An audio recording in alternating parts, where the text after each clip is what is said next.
Igra lignje u 6 minuta.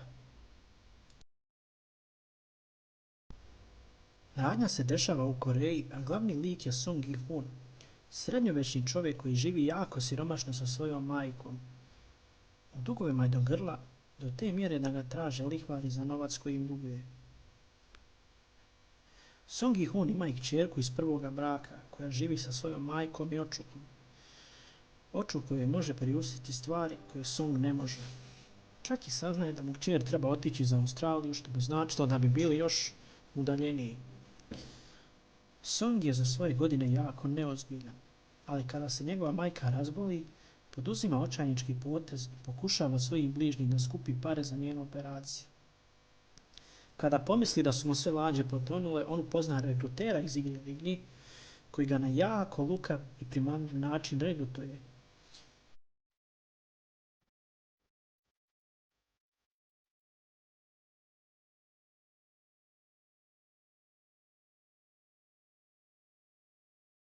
Igrači, njih čak 456, su svi do reda u velikim dugovima i misle kako će igranjem bezazlenih dječjih igara osvojiti toliko novca da će i njihovi praunuci biti bogati.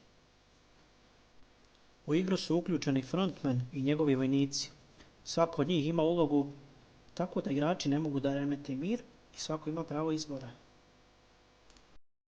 Ključni moment u seriji je kada shvate da ako budu eliminirani iz bilo koje od ovih igara, će također biti ubijeni.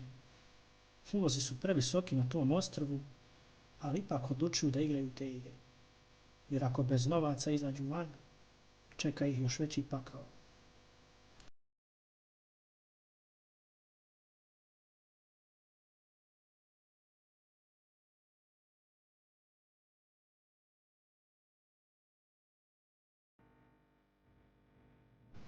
Igra lignje je jako domišljata serija koja vas natjera da empatizujete sa likovima iz nje i ne možete se ne staviti na njihovo mjesto dok ih gledate, kako se svako od njih bori za svoj život, dok imaju vječnu dilemu. Da li pomoći igraču pored sebe ili biti pohlepan i uzeti cijelu nagradu.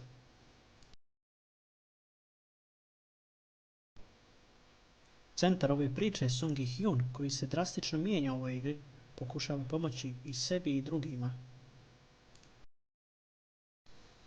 Njegov lik od svih ostalih drugih likova prolazi kroz najveći karakter development tokom cijele 2 sezone.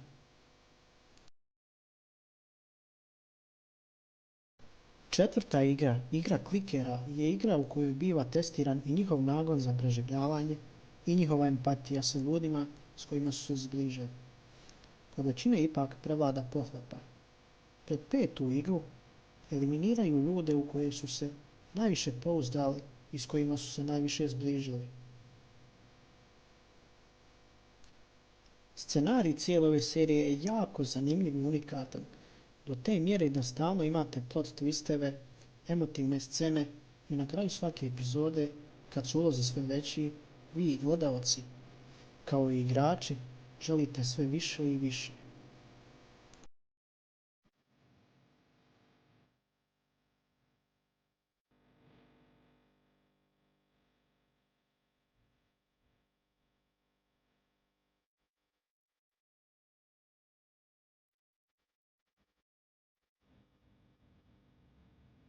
Na ostrvo dolazi policajac koji traga za svojim bratom, koji je nekada davno bio jedan od igrača ove igre.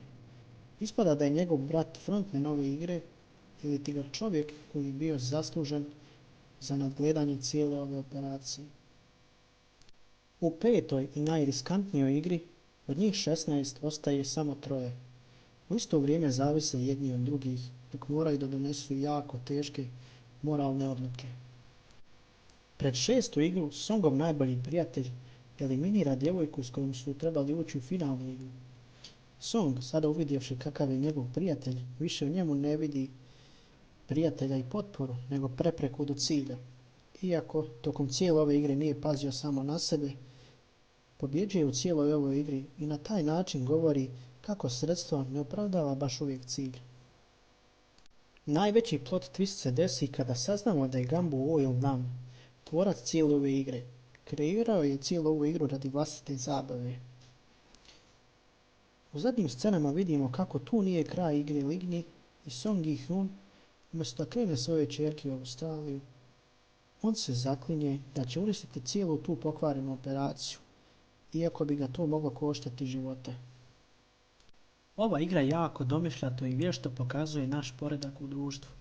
VIP-ovci su ljudi na najvišim pozicijama. Tu su i vojnici, a onda smo tu mi, niža klasa, sa vječnom dilemom kako pomoći sebi, a da istovremeno pomognemo i čovjeku do sebe.